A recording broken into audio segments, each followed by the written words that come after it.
स्वागत है आपका आज की हमारी वीडियो में। तो आज की हमारी वीडियो का टॉपिक है डेटा इंटरप्रिटेशन, जिसका हम थर्ड जो पार्ट है उसको डिस्कस करेंगे, जिसका नेम है पाई चार्ट। तो एक जो फिगर है वो हमें गिवन है, तो ये डॉक्टर आर एस अग्रवाल की जो बुक है क्वांटिटेटिव एप्टीट्यूड, उसमें से हम डिस्कस कर रहे हैं। तो ये उसकी फर्स्ट एग्जाम्पल है जिसको हम आज डिस्कस करेंगे, ताकि आपको साथ में कंसेप्ट जो है पाई चार्ट का वो भी क्लियर हो जाए और साथ में जो हमारी फर्स्ट एग्जाम्पल है वो भी हो जाए। ठीक है, तो करते हैं वीडियो को शुरू। तो सबसे पहले हमें जो डेटा है वो गिवन है। The following pie chart shows the sources of fund to be collected by the National Highway Authority of India for its phase 2 project. Study the pie chart and answer the question that follow. तो ये हमें National Highway Authority of India का जो phase 2 का project है उसका data given है, हमें उसका डेटा दिया है पाई चार्ट के द्वारा। तो इस डेटे को समझकर कुछ जो क्वेश्चन है इसके ऊपर बेस्ड, तो उनका हमें आंसर करना है। तो ये जो डेटा हमें गिवन है, ये डिफरेंट डिफरेंट जो सोर्सेज हैं वहां से फंड कलेक्ट किया है प्रोजेक्ट के लिए, तो वो हमें यहाँ पे दिया है। और ये जो फंड है यहाँ पे हमें मेंशन किया है कि करोड़ रुपीज में है। तो इस चीज का आपको ध्यान रखना है कि सारे के सारा जो डेटा है वो करोड़ रुपीज में है, तो ये चीज आपको ध्यान रखनी है। तो करते हैं शुरू। सबसे पहला जो क्वेश्चन है इसके ऊपर बेस्ड, तो उसको हम डिस्कस करेंगे। तो फर्स्ट क्वेश्चन है एग्जाम्पल फर्स्ट का।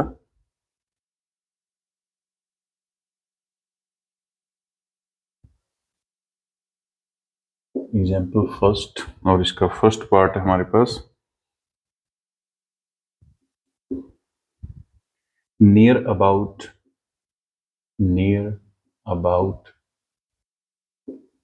20% of the funds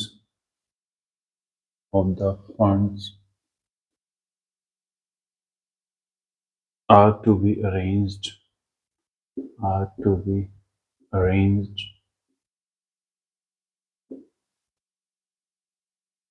to।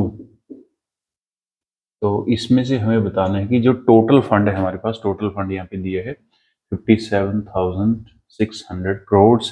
तो इसका 20% इनमें से किस सोर्स से हमें यहाँ जो है मिल रहा है। तो सबसे पहला जो ऑप्शन है वो हमें दिया है SPVS।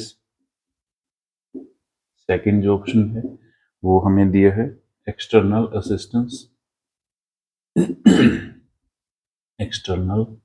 असिस्टेंस। और जो थर्ड ऑप्शन है वो भी हमें दिया है। थर्ड ऑप्शन है हमारे पास एन्युटी। फोर्थ ऑप्शन हमें दिया है मार्केट बोरोइंग।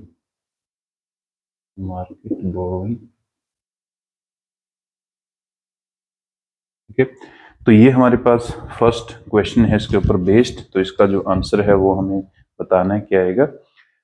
और ये जो क्वेश्चन है हमारा, ये पाई चार्ट के ऊपर बेस्ड है, तो इसका देखना है कि क्या आंसर आएगा। तो हमसे पूछा है कि नियर अबाउट 20% जो है इनमें से किस सोर्स से हमें फंड मिल रहा है। तो 20% टोटल का पूछा है, तो हम पहले टोटल का 20% ही निकाल लेते हैं।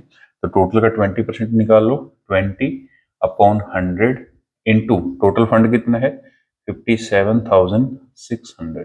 ठीक है, 20 के साथ 20 कैंसिल और इसको मल्टीप्लाई कर दो। 0 2 6 12, 2 7 14, 1 15, 2 5 10 एंड 1 11। तो 11,520। अब यहाँ से अलग अलग सोर्सेज का फंड हमें दिया है, तो इसके नजदीक देखो कौन सा है 11,520। तो ये जो फंड है ये इसके बिल्कुल नजदीक है। तो ये किसका है एक्सटर्नल असिस्टेंस। इसका मतलब क्या है, इसका जो आंसर है वो क्या आएगा हमारे पास बी। तो एक्सटर्नल असिस्टेंस से हमें नियर अबाउट 20% जो फंड है वो मिल रहा है, तो इसका आंसर बी आएगा। तो बिल्कुल आसान क्वेश्चन था। तो जो पाई चार्ट है उसका यूज करके हमने इसका जो आंसर है वो किया है। तो उम्मीद है आपको जो फर्स्ट क्वेश्चन है वो अच्छे से समझ आया होगा। और फिर भी अगर आपका कोई भी डाउट है तो वो आप कमेंट करके बता सकते हैं।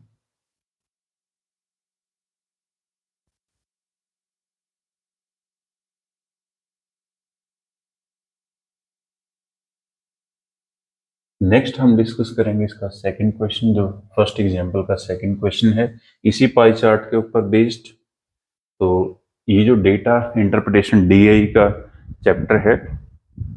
तो उसमें से एक जो फिगर हमें दिया जाएगा, चाहे वो कोई भी है, टेबुलेशन का है, पाई चार्ट का है, या फिर बार ग्राफ का है, या लाइन ग्राफ का, तो उसके ऊपर बेस्ड हमें 5-6 क्वेश्चन जो है वो पूछे जाते हैं, तो उनका हमें आंसर करना होता है। और अगर आपके सभी क्वेश्चन ठीक हो जाते हैं तो इससे आप काफी अच्छा जो स्कोर है वो कर सकते हैं।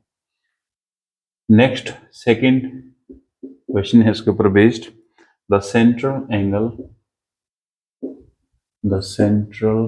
angle corresponding to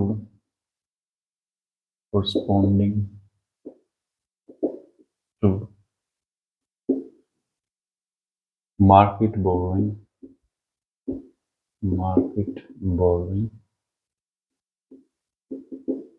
is, तो मार्केट बोरोइंग के कोरस्पॉन्डिंग जो एंगल है वो हमें बताना है।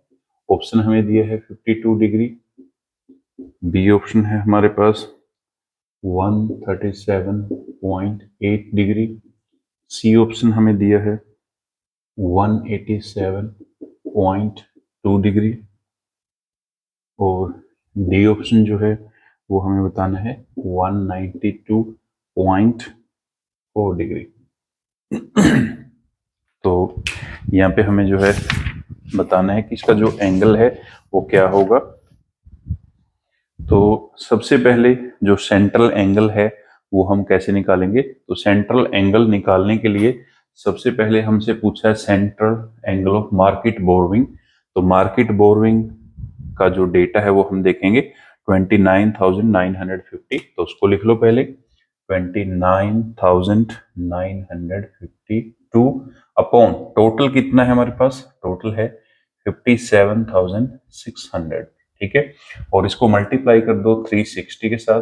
360 के साथ मल्टीप्लाई क्यों किया है, क्योंकि टोटल ये एक सर्कल है, जो पाई चार्ट हमें दिया है वो एक सर्कल है, और सर्कल में टोटल डिग्री कितनी है 360, ठीक है।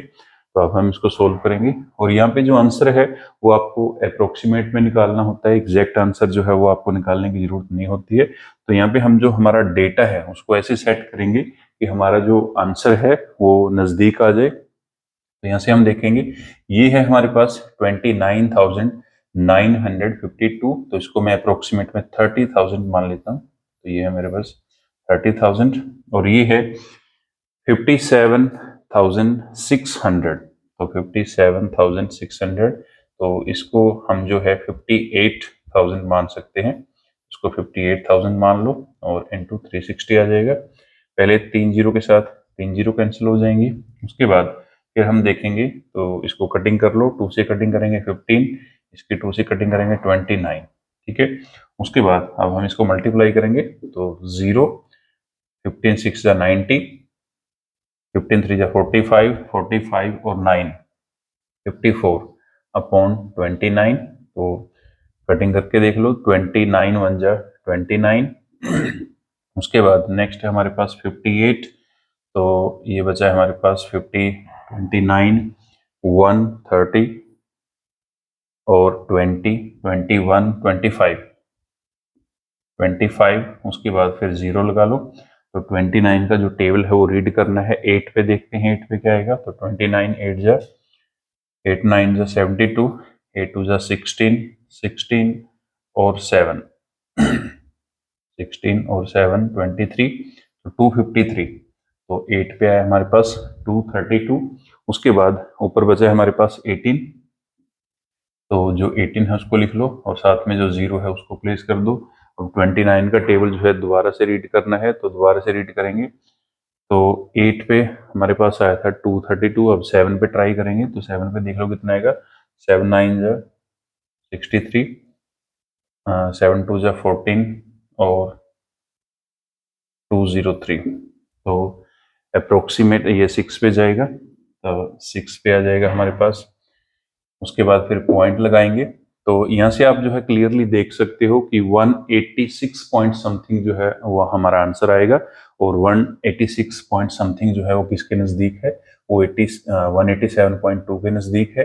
तो इसका जो आंसर है वो हमारे पास क्या आएगा, सी, ठीक है। तो आपको पूरा आंसर जो है वो निकालने की जरूरत नहीं है, आप थोड़ा सा आंसर निकाल के देख लो, और ऑप्शन के हिसाब से आपको देख लेना है कि वो किसके नज़दीक है, क्योंकि डीआई में जो है हमारा जो क्वेश्चन है उसको जल्दी से सोल्व करना होता है, क्योंकि इसके हमें 4-5 जो ऑप्शन है या 4-5 जो पार्ट हैं वो दिए होते हैं। अगर हम सभी पार्ट को पूरा डिटेल में सोल्व करेंगे तो वो काफी टाइम कंज्यूम करेगा आपका। तो इसलिए हम ये देखते हैं कि ऑप्शन के हिसाब से हमें क्या डेटा दिया है और उसके हिसाब से हम जो है अप्रोक्सीमेट आंसर निकालते हैं, एग्जैक्ट आंसर निकालने की जरूरत नहीं होती। तो इसका आंसर है हमारे पास सी। तो ये था हमारा सेकेंड क्वेश्चन इसके ऊपर बेस्ड। तो उम्मीद है आपको ये क्वेश्चन जो है अच्छे समझ आया होगा। अब हम डिस्कस करेंगे इसका तीसरा क्वेश्चन जो सेम पजल के ऊपर बेस्ड है।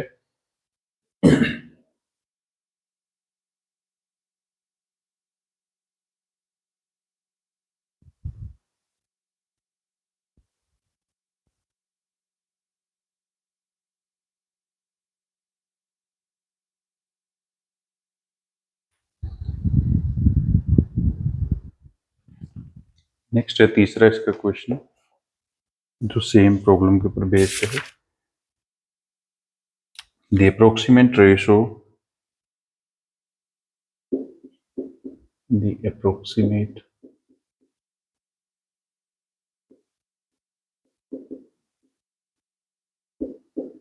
ratio of the funds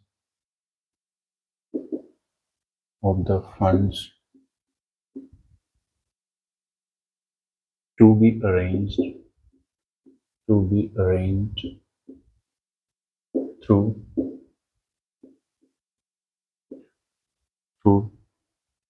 toll and that through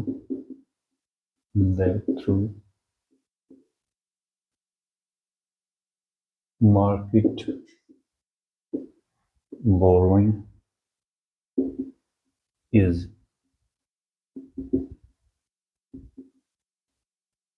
A option हमें दिया है 2:9, बी ऑप्शन हमें दिया है 1:6, सी ऑप्शन हमें दिया है 3:11, डी ऑप्शन हमें दिया है 2:5। ठीक है, तो ये हमको 3 ऑप्शन जो है वो दिए हैं। तो इनमें से बताना है कि हमारा करेक्ट आंसर क्या आएगा। तो इस क्वेश्चन में हमसे रेशो पूछा है। वो रेशो किस किस का पूछा है हमसे?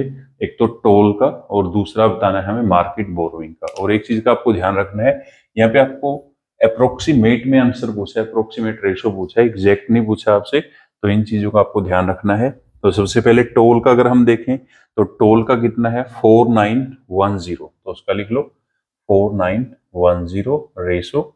उसके बाद दूसरा जो है हमारे पास मार्केट बोरोइंग, तो मार्केट बोरोइंग कितना है 29952। ठीक है, तो इनको हम देखेंगे कि ये किसके नजदीक है। तो सबसे पहले इसको देख लो, तो 29,952, तो ये अप्रोक्सीमेट में हम 30,000 जो है वो ले लेते हैं। और ये जो है हमारे पास ये 5,000 के नजदीक है, तो इसको 5,000 ले लो। रेशो 3 के साथ 3 कैंसिल, 5 1 जा 5, 5 6 जा 30, तो ये आ गया हमारे पास 1:6। तो 1:6 हमें ऑप्शन में दिया है, तो इसका आंसर क्या आएगा हमारे पास बी। ठीक है, क्योंकि यहाँ पे हमसे अप्रोक्सीमेट में आंसर पूछा था, तो हमने क्या किया, जो हमें डेटा गिवन था उसको अप्रोक्सीमेट कर दिया। तो नियर अबाउट लिख लेना उसको कितना है, तो 4,910 को मैंने 5,000 लिख लिया, 29,952 को मैंने 30,000 लिख लिया। दोनों को कट कर दो, क्योंकि जो डेटा हमें लेना होता है उसकी कटिंग जो है हो जाए, उस हिसाब से हमें डेटा सेलेक्ट करना होता है। तो इसका आंसर आ गया हमारे पास 1:6। तो ये था हमारे पास इसके ऊपर बेस्ड तीसरा क्वेश्चन। उम्मीद है आपको तीसरा क्वेश्चन जो है अच्छे समझ आया होगा।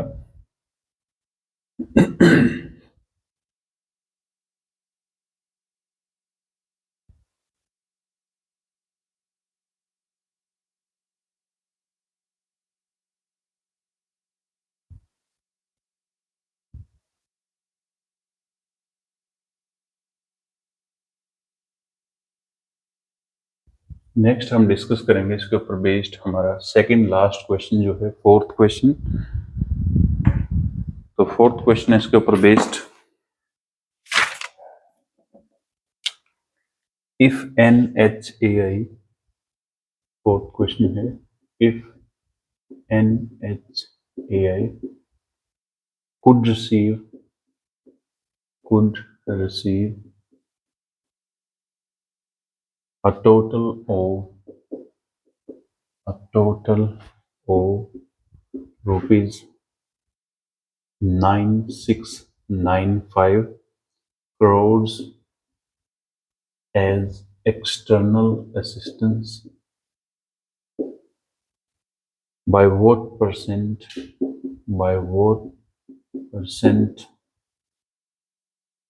अप्रोक्सीमेटली, यहाँ पे लिखा है, मेंशन किया है, अप्रोक्सीमेट में ही आपको बताना है। should it increase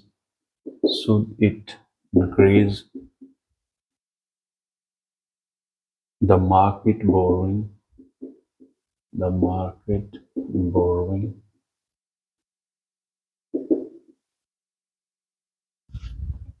to arrange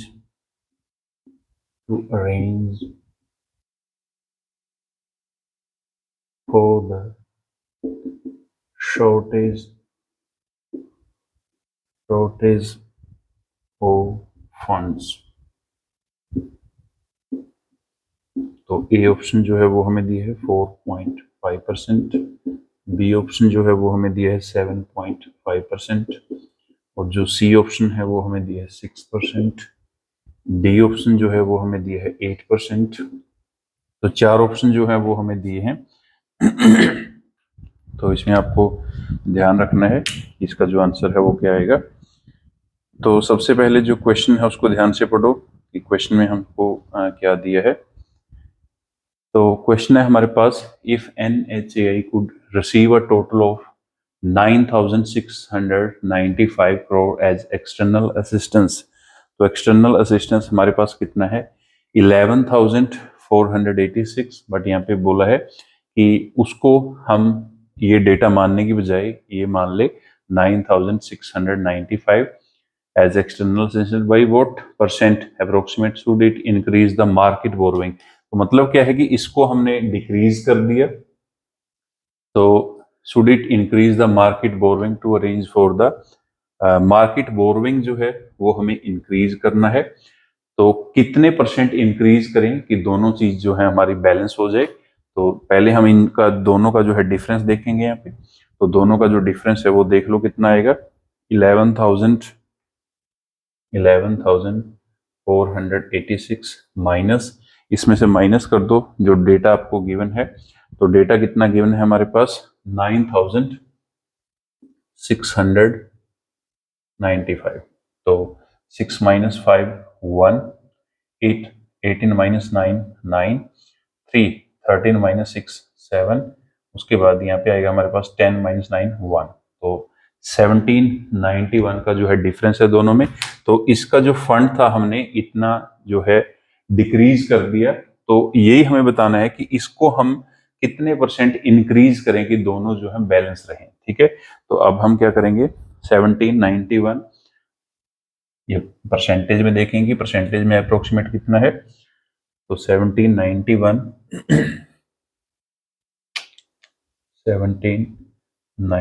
upon 29,952 into 100, क्योंकि यहाँ पे परसेंटेज में आंसर निकालना है हमें। तो परसेंटेज में आंसर जो है वो निकाल लो। 1791 ये अप्रोक्सीमेट में हम इसको 1800 मान लेते हैं। तो इसको आप 1800 मान लो, यहाँ पे मैं लिख देता हूँ 1800 इज इक्वल टू, ये जो है इसको हम पहले भी हमने माना था तो 30,000 मान लो। तो ये बन जाएगा 30,000, क्योंकि यहाँ पे देखो आपको मेंशन किया है कि अप्रोक्सीमेट में आंसर देना, एग्जैक्ट देने की जरूरत नहीं है। इंटू 100, 20 के साथ 20 कैंसिल, 6 3 जा 6 5 जा, उसके बाद 51 जा 50, 52 जा 100, 3 को 2 के साथ मल्टीप्लाई कर दो 6।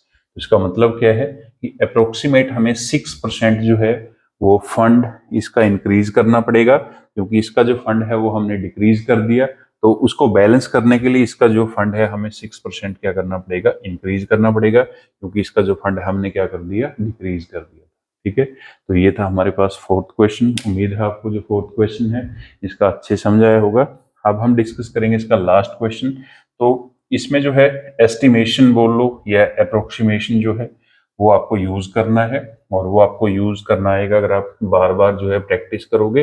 तो प्रैक्टिस से ही आपको क्लियर होगा कि कैसे हम जो हमारा डेटा है उसको सेट कर सकते हैं।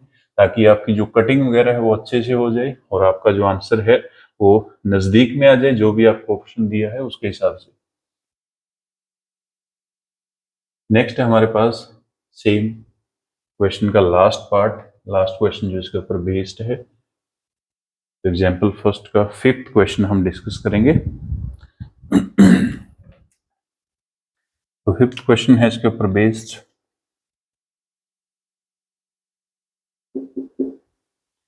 if the toll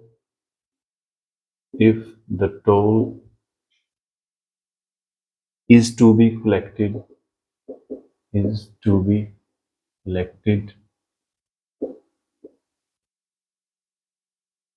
through an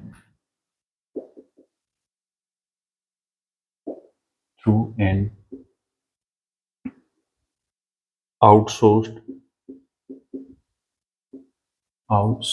agency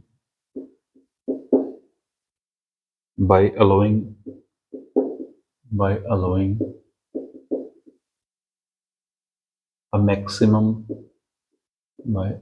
a maximum 10% commission,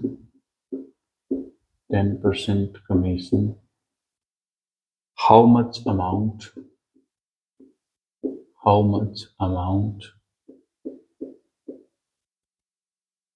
should be permitted to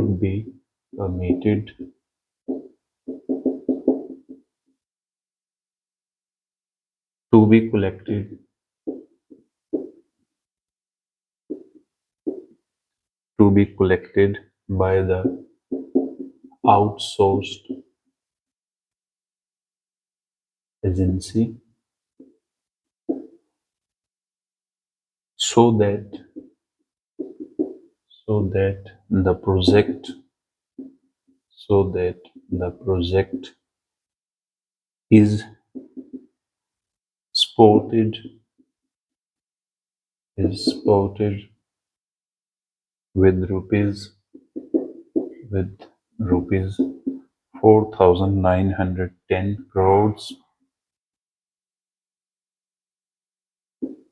और यहाँ पे हमें जो ऑप्शन है वो दिए हैं 6213 करोड़, बी ऑप्शन है 5827 करोड़, सी ऑप्शन हमें दिया है 5401 करोड़, डी ऑप्शन है हमारे पास 5216 करोड़। ठीक है, तो ये हमें यहाँ पे बताना है कि इसका जो आंसर है वो क्या आएगा। तो सबसे पहले जो क्वेश्चन है उसको ध्यान से पढ़ना है, समझना है और फिर इसका जो आंसर है वो देना है क्या आएगा। If the toll is to be collected through an outsourced agency by allowing a maximum 10% commission, how much amount should be permitted to be collected by the outsourced agency so that the project is supported with 4910 crores। ठीक है, तो यहाँ पे total हमें बताना है कि कितना जो खर्चा है वो आएगा। तो इसमें क्या किया हमने, जो टोल का था वो हमने किसी दूसरी कंपनी को दे दिया कि टोल वो कलेक्ट करेंगे और वो इस चीज का चार्ज करेंगे 10%। ठीक है, तो 10% जो कमीशन है वो उनको देना होगा और वो टोटल जो है कितने रुपए लगा रहे हैं 4910। ठीक है, तो यहाँ पे हमें बताना है कि टोटल जो है हमारे पास कितना what should be permitted to be collected by the outsource agency, तो कितना कलेक्ट कर सकते हैं वो चीज हमें यहाँ पे बतानी है। तो सबसे पहले उन्होंने कितना पैसा लगाया है 4910, फिर प्लस इसके ऊपर 10% उनका कमीशन है, तो 10/100 इंटू 4910, जीरो के साथ जीरो कैंसिल होगी और यहाँ पे जीरो के साथ दूसरी जीरो कैंसिल, तो 491 दोनों को ऐड कर दो तो ये बन जाएगा 9 और उसके बाद सॉरी यहाँ पे 1 आएगा तो जीरो के साथ जीरो कैंसिल होगी, 1 प्लस 0 1, 9 प्लस 1 10, उसके बाद नेक्स्ट है हमारे पास 4 and 9 13 and 1 14 and 4 and 1 5, तो 5401 5401 सी ऑप्शन। तो सी इसका बिल्कुल करेक्ट आंसर है। तो इसका मतलब क्या है कि टोटल हम उनको कितनी परमिशन देंगे कलेक्ट करने की, तो वो फंड है हमारे पास 5401। ठीक है, तो ये थे हमारे पास 5 क्वेश्चन इस पाई चार्ट के ऊपर बेस्ड। तो उम्मीद है आपको 5 के 5 जो क्वेश्चन है वो अच्छे समझ आए होंगे और इसी के साथ जो पाई चार्ट का कंसेप्ट है वो भी आपको समझ में आया होगा। तो ये हमने जो क्वेश्चन है ये हमने डिस्कस किए हैं quantitative aptitude by doctor RS Agarwal की जो ओल्ड एडिशन बुक है उसमें से। तो उम्मीद है आपको सभी जो क्वेश्चन है वो अच्छे समझ आए होंगे। तो मिलते हैं नेक्स्ट वीडियो में एक न्यू टॉपिक के साथ। तब तक के लिए थैंक यू वेरी मच।